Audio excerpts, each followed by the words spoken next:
Have you ever caught yourself trying to impress someone you genuinely don't even like? Maybe it's a coworker who's quietly undermined you for years, yet the moment they walk into the room, you suddenly find yourself speaking a little louder, mentioning your latest achievement, or trying just a little harder to appear successful. Or maybe it's a relative who's criticized every major decision you've ever made.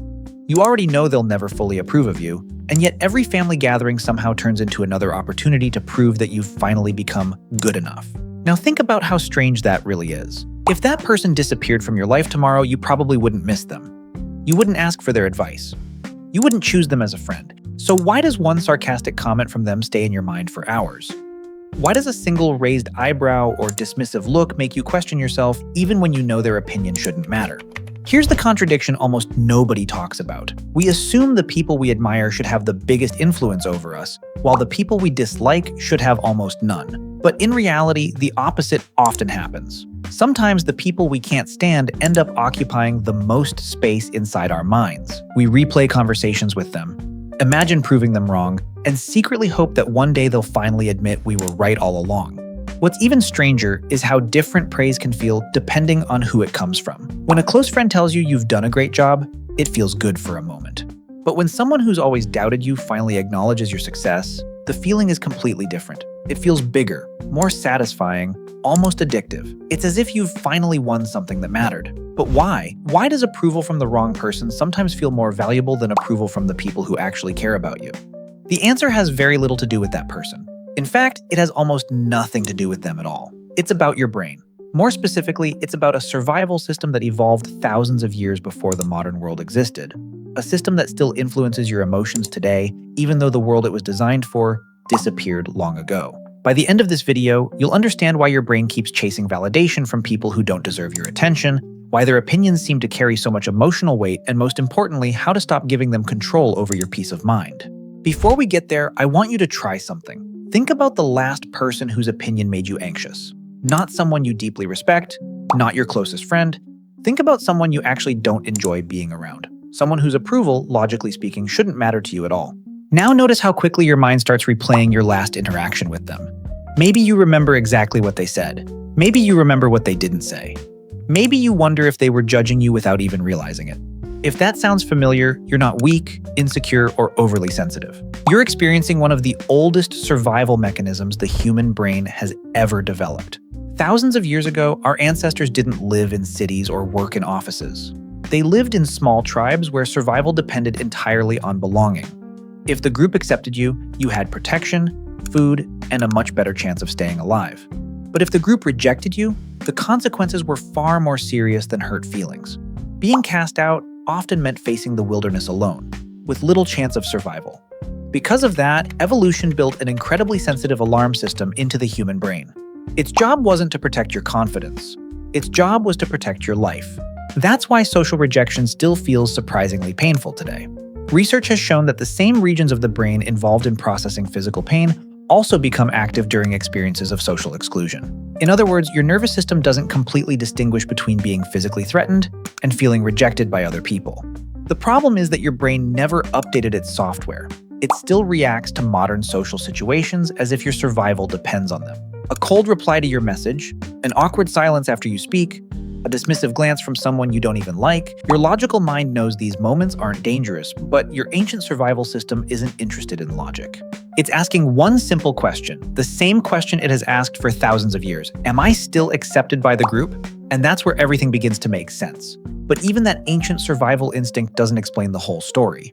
If our brains are simply trying to avoid rejection, why does approval from someone we genuinely dislike sometimes feel more rewarding than praise from the people who actually love us? Why can one compliment from a rival stay with us for days, while 10 compliments from our closest friends barely register? The answer lies in a second psychological mechanism that's far more subtle and far more dangerous. Your brain doesn't just want to belong, it also wants proof that you're valuable. And strangely enough, it often treats your critics as the most trustworthy judges of your worth. Think about the last time someone who had always doubted you finally admitted you did something well. Maybe it was a coworker who never gave you credit, a family member who constantly questioned your choices, or an old friend who secretly enjoyed seeing you struggle. The moment they acknowledged your success, even in the smallest way, it probably felt disproportionately satisfying. Now compare that feeling to receiving the exact same compliment from someone who has always supported you. It feels good, of course, but it rarely carries the same emotional weight. That's because your brain expects encouragement from the people who care about you. Their praise feels normal. But when approval comes from someone who has every reason to criticize you, your brain interprets it as objective evidence. It thinks, if even they admit I did well, then maybe I've finally proved myself. Without realizing it, you've turned your biggest critics into the judges of your own self-worth. This is where the trap begins. Slowly, and often without noticing, you stop living for your own goals and start living to win an invisible competition. Every achievement becomes another attempt to prove someone wrong. Every promotion, every milestone, every accomplishment isn't just something to celebrate. It's another piece of evidence you're hoping will finally convince the people who underestimated you. The problem is that this kind of validation never lasts. It feels incredible for a moment, but the satisfaction fades almost as quickly as it arrives, leaving you searching for the next opportunity to prove yourself all over again. Imagine trying to fill a bucket with a hole in the bottom. No matter how much water you pour into it, it never stays full. Chasing validation from people who don't respect you works exactly the same way.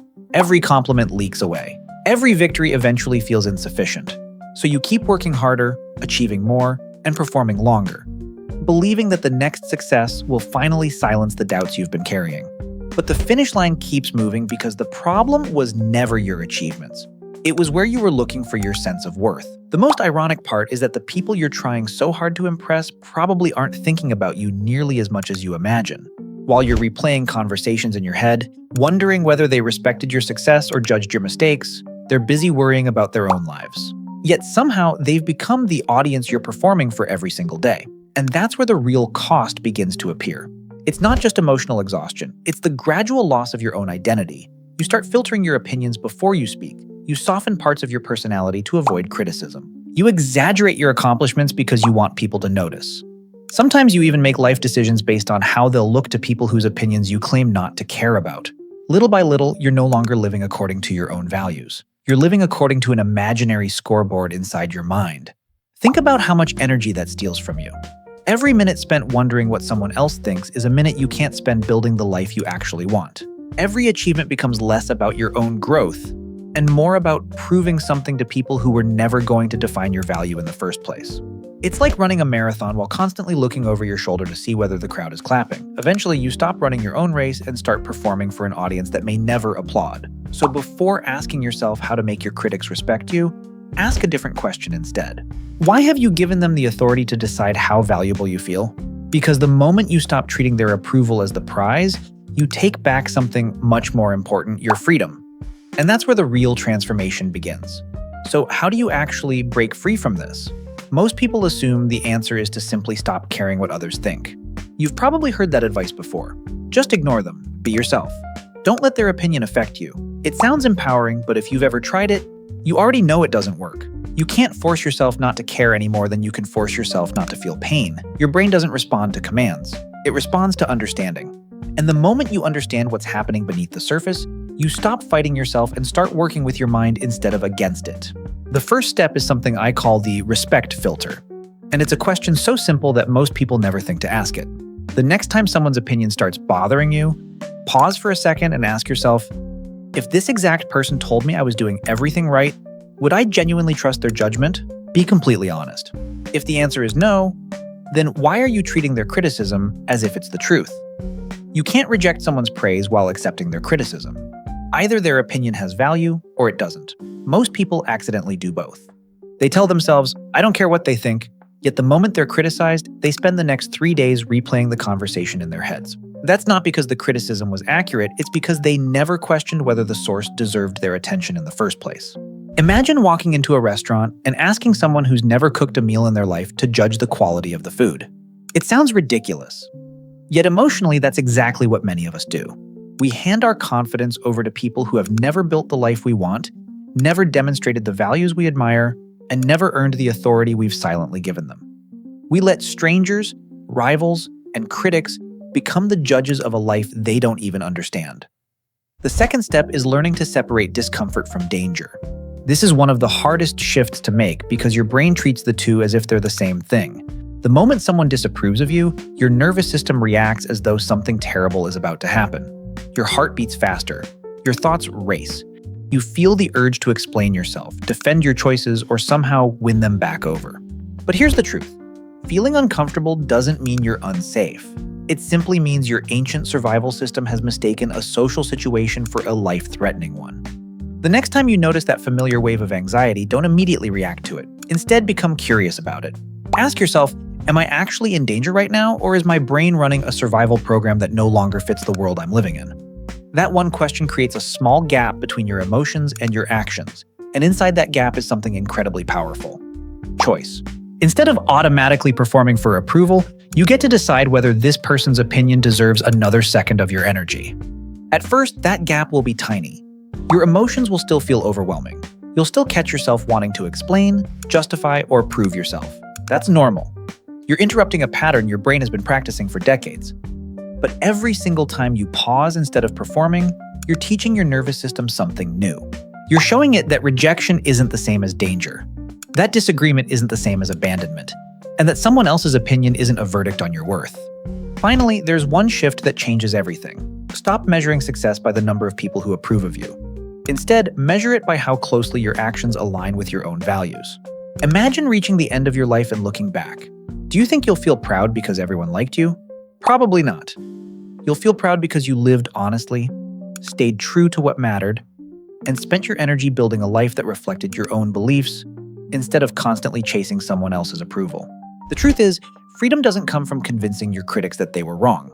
Freedom comes from realizing they were never supposed to decide your value in the first place. The people who matter will support your growth, challenge you with good intentions, and celebrate your victories without turning your life into a competition. Everyone else is just background noise. The moment you stop confusing noise with guidance is the moment your life becomes much quieter, much lighter, and infinitely more peaceful.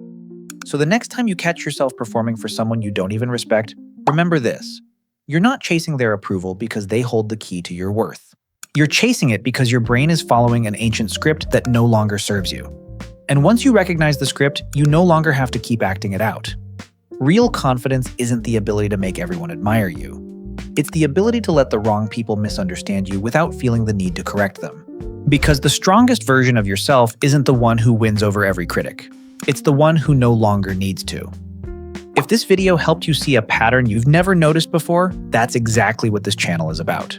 Every week, we uncover the hidden psychological forces shaping your thoughts, emotions, and decisions so you can stop living on autopilot and start understanding yourself on a much deeper level.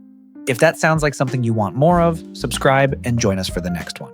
You might discover that the biggest obstacles in your life were never outside of you. They were simply invisible patterns waiting to be understood.